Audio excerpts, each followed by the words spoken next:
जी गॾिजाणी आहे इहा नंबर 1। ऐं असां सम्झूं था त जेके हथियार या जेके वेपन्स जेके बि सहूलतूं इलीगल धाड़ेलनि वटि आहिनि या कचे जे जेके बि शरपसंद आहिनि उन्हनि वटि आहिनि, पुलिस वटि ज़रूरु उनजो थोरो इशू आहे।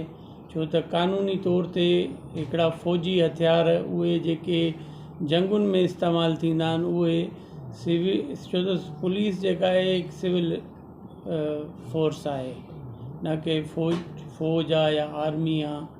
त उन हिसाब सां असां 12.7 जेको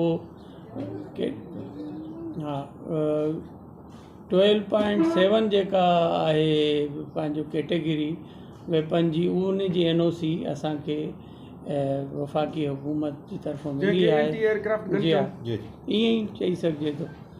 ऐं उन जे अलावा हिते तव्हांखे एप्रिशिएट करणु खपे पुलिस खे ऐं SSP कश्मीर खे, जो कम अज़ कम हू हिते विढ़े पतो पियो शिकारपुर जी मां सूरत हाल खे कुझु बहितर सम्झां पतो पियो, कुझु पहिरां खां बहितर आहे। हिते तव्हां पाण एविडेंस आहे तव्हां वटि त छा सूरत हाल आहे। ऐं इंशाल्लाह अॼु जेका ही मीटिंग थी आहे इन खां पोइ असां तव्हांखे नज़र ईंदो त कुझु न कुझु टाइम टू टाइम बहितरी नज़र ईंदी।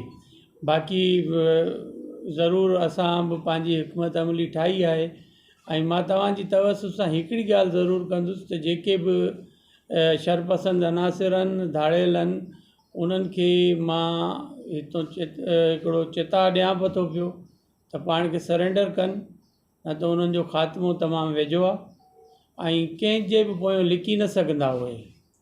ऐं जेके सरेंडर कंदा अहिड़ा मुजरिम उन्हनि खे असां कोर्ट ऑफ लॉ में पेश कंदासूं ऐं उहो पंहिंजो जेको बि क़ानूनी तरीक़ो आहे उनखे फेस कनि ऐं पंहिंजी जेका ज़िंदगी आहे बहितर तरीक़े सां गुज़ारिन हिकिड़े पुरअमन शहरी जी तौर ते। सर बिल्कुल हम अपनी